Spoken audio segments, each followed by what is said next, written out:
Guys, welcome the Pakistani fan reaction. भाई साहब भारत ने कर लिया है आज हाइपरसोनिक मिसाइल के इंजन का सफल परीक्षण।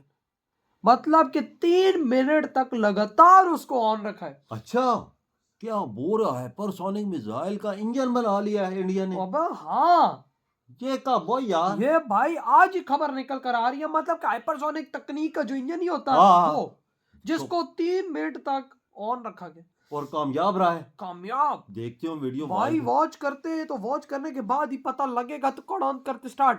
भारत की कामयाबियों में एक और नया कीर्तिमान जुड़ गया। हाइपरसोनिक मिसाइल बनाने वाले चुनिंदा देशों में शुमार भारत ने अब उस स्कैम जेट इंजन का कामयाब परीक्षण किया जो हाइपरसोनिक हथियारों के निर्माण में तूफानी रफ्तार लगा सकता है। भारत कोई भी हाइपरसोनिक मिसाइल उस वक्त कामयाब होती है जिस वक्त दुश्मन के सिस्टम भी उसे ट्रैक कर पाने में फेल हो जाएं।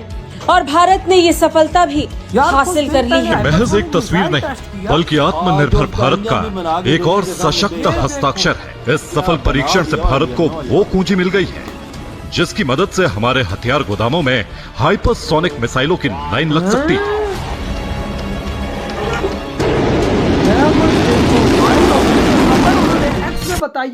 इंडिया की जो defence research and development organisation है जिसे DRDO बोला जाता है, उसने आज इंजन का उन्होंने ग्राउंड टेस्ट किया है। जो DRDO की DRDL ऑर्गेनाइजेशन है, ये उसके द्वारा किया गया है।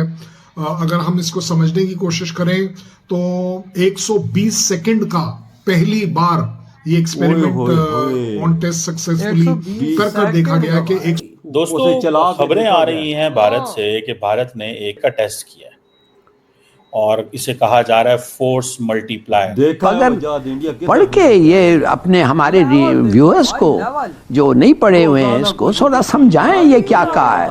हर चीज में वो कहा है। सोच सकते हो 1990 में आप इंडिया से आगे थे, अब every count of human development indicator आप पीछे हो गए। अब DRDO ने एक ऐसी मिसाइल इंजन को अपने कंट्रोल में कर लिया है जो इंजन के तापमान को सबसे ज्यादा स्पीड पर रहने के बाद भी कंट्रोल में रख सकता है। जी हाँ, बड़ी बात यह है कि DRDO की इस उपलब्धि पर रक्षा मंत्रालय ने भी बधाई दी और कहा कि स्क्रैमजेट के परीक्षण के जरिए हाइपरसोनिक तकनीक विकसित करने की ये पहली उल्लेखनीय उपलब्धि है। इसके बाद हाइपरसोनिक प्रणाली को जबरदस्त मजबूती मिलने वाली है। में इस तरह का ये पहला टेस्ट है जो करीब 120 सेकंड तक किया गया। ये कामयाब परीक्षण नई पीढ़ी के हाइपरसोनिक मिसाइलों के निर्माण में मील का पत्थर साबित होने वाला है। ये डिबेट चल रही है। खबर ये है, इसके ऊपर बात की जा रही है कि पाकिस्तान एक तो वो कैपेबिलिटी हासिल करना चाहता है जिसको न्यूक्लियर सेकंड स्ट्राइक कैपेबिलिटी कहते हैं और इसके लिए उसने चाइना से बात की है मिले जैसे कि भारत के पास। खैर भारत के पास तो इससे कहीं ज्यादा कैपेबिलिटीज मौजूद हैं। तो हिलाली साहब, आपको क्या लगता है वजीर खजाना इसाक डार ने जो वाजे किया कि पाकिस्तान के डिफॉल्ट होने का कोई खदशा नहीं है, तो क्या वाकई रावी चैन लिख रहा है या फिर ये महज एक हुकूमती दावा है? इसको बार बार ये कहना कि हम डिफॉल्ट नहीं करेंगे, इसको क्या क्या तकलीफ हो रही है? जितना आप कहते हैं हम डिफॉल्ट नहीं करेंगे उतना लोग समझते हैं आप करने वाले। तो आपको 85% लोग समझते हैं, 85% चांसेस कुछ लोग कहते हैं कि हैं आप डिफॉल्ट करने। 75 था एक कुछ दिन पहले, अब 85 हो गया। और जितना ये उठ के कहता है कि हम नहीं करेंगे उतना लोग समझते हैं वो करेंगे। और फिर उसके पहले यार थोड़ा सा सोचिए ये क्या कहा क्या है। बड़ी अच्छी आर्टिकल लिखा है, मैंने सच बोला है, क्या कहा है इसने। आप इंडिया ने आज का दिन क्यों चुना? जब इस तरह के मिसाइल टेस्ट किए जाते हैं तो DRDO सारा कुछ खुद नहीं कर सकता। DRDO को परमिशन लेनी पड़ती है डिफेंस मिनिस्टर से या प्राइम मिनिस्टर ऑफिस इसमें इन्वॉल्व होता है। अब ये जो SU-30M-1 का जो प्लेटफॉर्म इस्तेमाल किया इंडियन एयरफोर्स ने, ये क्यों किया है? इस पे प्रेस स्टेटमेंट भी जारी की गई है और इसका क्या मकसद है? उधर हर चीज ट्रैकिंग इंस्ट्रूमेंट्स को चेक करना, इलेक्ट्रो ऑप्टिकल सिस्टम्स को देखना, रडार एंड टेलीमेट्री स्टेशन जो डिप्लॉयड किए जाते हैं उनको देखना और डिफरेंट लोकेशंस में। सो ये एक टेक्निकल चीजें भी होती हैं इसमें। आप बांग्लादेश से डबल आपकी पर कैपिटा इनकम थी, अब आप उससे पीछे हैं हर इकोनॉमिक इंडिकेटर में, एक्सपोर्ट में, एजुकेशन में, जिंदगी लाइफ एक्सपेक्टेंसी में, पॉपुलेशन कंट्रोल में। और कह रहा है कि हर किस्म का government, civil, military, dictatorship, parliamentary, presidential, सब फेल हो गए हैं। वो कह रहा है, कहता है सर्कुलर डेट जो 25 बिलियन था मुशर्रफ के, आज 2500 बिलियन रुपया है। वो ये नहीं होता, कैसे नहीं होता। सो अभी इंडिया के जो डिफेंस मिनिस्टर हैं राजनाथ सिंह साहब, उन्होंने भी इसके ऊपर भी मुबारक दी है इंडियन एयरफोर्स को कि आपने बड़ा जबरदस्त काम किया ये जो टेस्ट किया। और ये कहते हैं जी कि हम एनिमी मींस पाकिस्तान या चाइना, टेक्निकली पाकिस्तानी, क्योंकि एक चीज देखें, इंडिया अपने आप को स्ट्रेटेजिकली जब प्ले करता है ग्लोबल लेवल पे तो चाइना को दिखाता है, जब अपनी अवाम को दिखाना हो तो पाकिस्तान को दिखाता है। उसकी मिसाल मैं दे देता हूँ आप।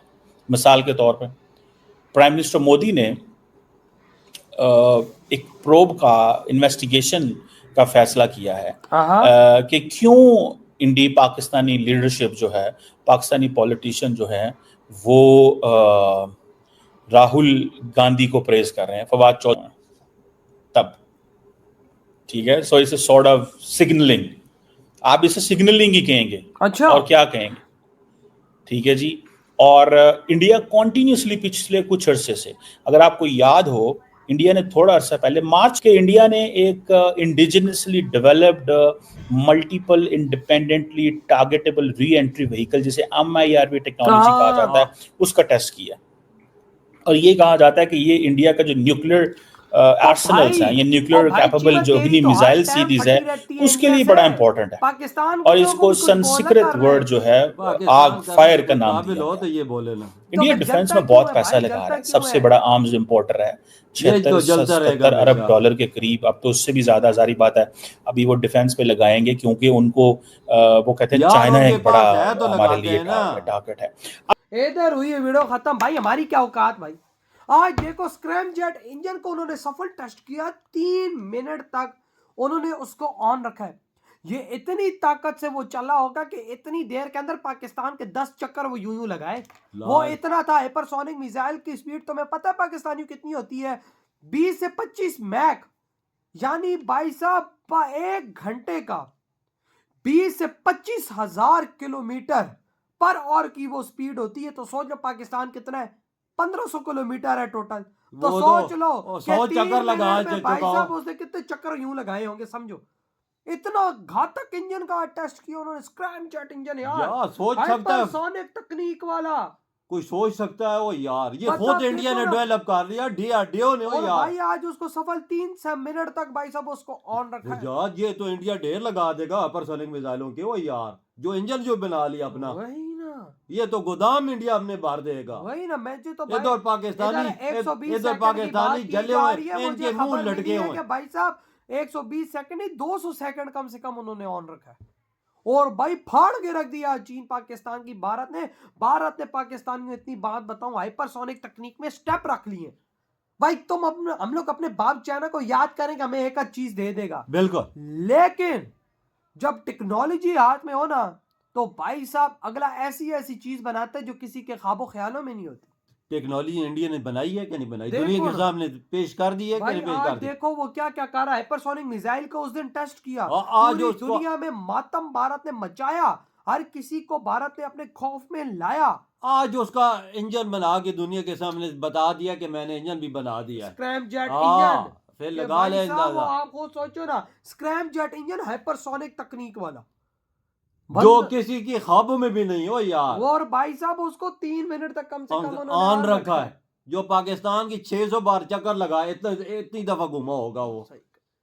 फिर देख ले ये पाकिस्तानी इधर मुंह लटके हुए हैं। चीमा का देखा ही मुंह लटका हुआ था। ओ भाई साहब मरा हुआ था ही चीमा तो। हाँ, ये इंडिया ने क्या कर लिया? ये इंडिया ने तब किया ना, उन्होंने मेहनत की है। हाँ, दिन रात की मेहनत है भाई उनकी। देखो राजनाथ सिंह साहब ने मुबारकबाद दिए, बधाइयां दे रहे हैं वो DRDO को। भाई साहब उन्होंने काम ही ऐसा किया है यार। इधर आज भारत को उस लाइन में खड़ा कर दिया है भारतीयों ने कि भारत प्राउडली कह सकता है वी आर द वन। हाँ, तो भाई आपके क्या थॉट है इस बारे में? तेरी वीडियो तुम तो